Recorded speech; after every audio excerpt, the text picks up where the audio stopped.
But when you say this administration is sticking to zero-based budgets, Nigerians find it difficult to come to terms with this because we have a situation where the Minister of Finance comes on air to say that they have discovered 165,000 ghost workers, the same thing with other MDAs, and this is not reflected in the expenditure. When you look at the recurrent expenditure, 2.98 trillion naira, that's massive.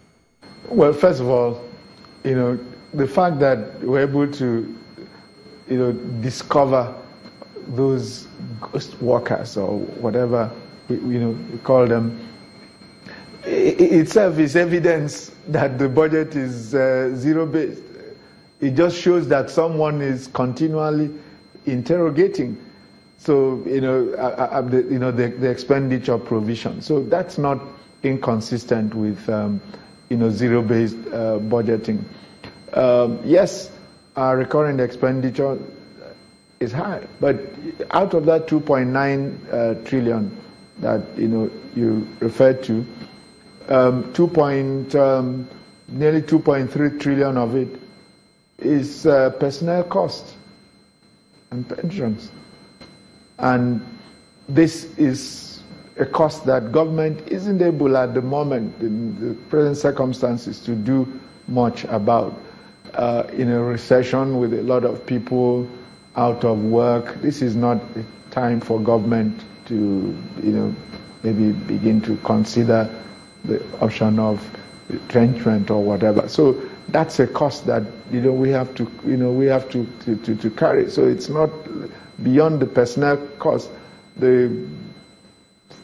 The rest is 600 billion, which includes the overhead costs of running government, the service-wide votes and contingencies and all of those. I'm sure you watched the complaints of the National Assembly. They are alleging that the procurement system is fraudulent, that many of the projects are highly inflated. So what are you doing to address such allegations coming from the National Assembly? Well, you rightly used the word alleged, and the National Assembly is planning to investigate. We'll await their report. When we have a report, then we can, speak, conclusively about what it is. Are you suggesting there are no inflation in most of these projects? I am not suggesting either way. It's a matter of concern, not just for the National Assembly, even for the executive. We continue to try to, extract greater efficiencies from our procurement processes. That's why this administration established the efficiency unit. The efficiency unit's task is to go through all the various items of procurement, look at them, look at the pricing and try and, identify areas where government may have been overpaying. Now, let's look at some of the possibilities here. Now, when you talk about the budgetary adjustment, the currency restrictions and all that, determining the financial outlook. So what should we expect in all this? Well, inflation, thankfully, is coming down, but nevertheless, it still remains at a high, level. For the 2017 budget, we projected average inflation rate of 15.74%. That is still quite high. We would like to see, our goal is to see inflation in the single digits. And of course, the lower the inflation, the further that budgetary resources can stretch. Because if you have high inflation, then your money buys you less in terms of goods and services. This is an arrangement. The power sector roadmap started since 2005, and it is mostly built around privatization. And now we are not seeing a substantial subsidy in terms of reduction of budgetary expenditure in this sector. Well, first of all, you will recall that three broad aspects to the power sector. You have generation, which was privatized. You have transmission, which was not privatized. And then you have distribution that was privatized. And even on the generation side, there were still projects, power projects in hand that government, was working on that haven't, been then, sold off to the private, the private sector.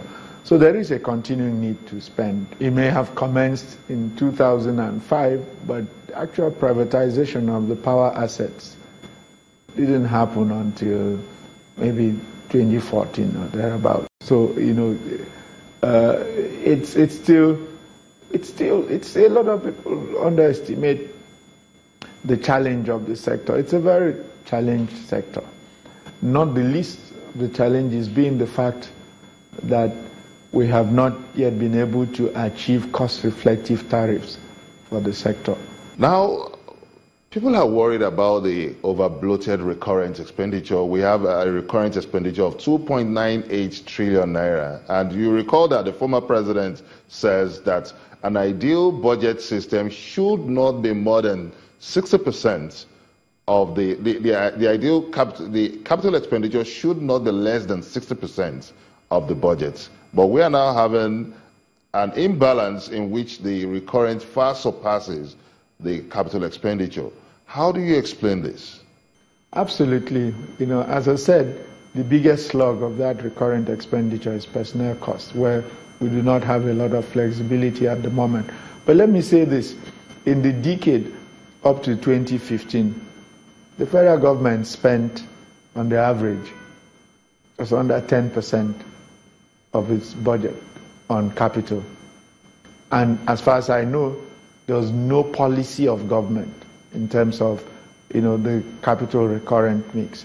From 2016, this administration now has a policy which is to allocate a minimum of 30% of the budget to capital expenditure. And I mean, we might debate whether 30% is nearly enough, but if you're coming from 10% to 30%, that's a significant leap.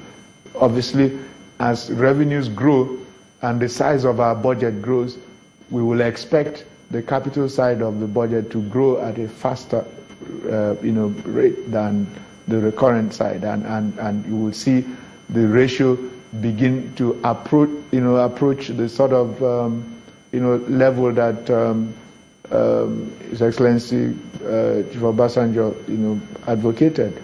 Now we are having another huge debt profile now.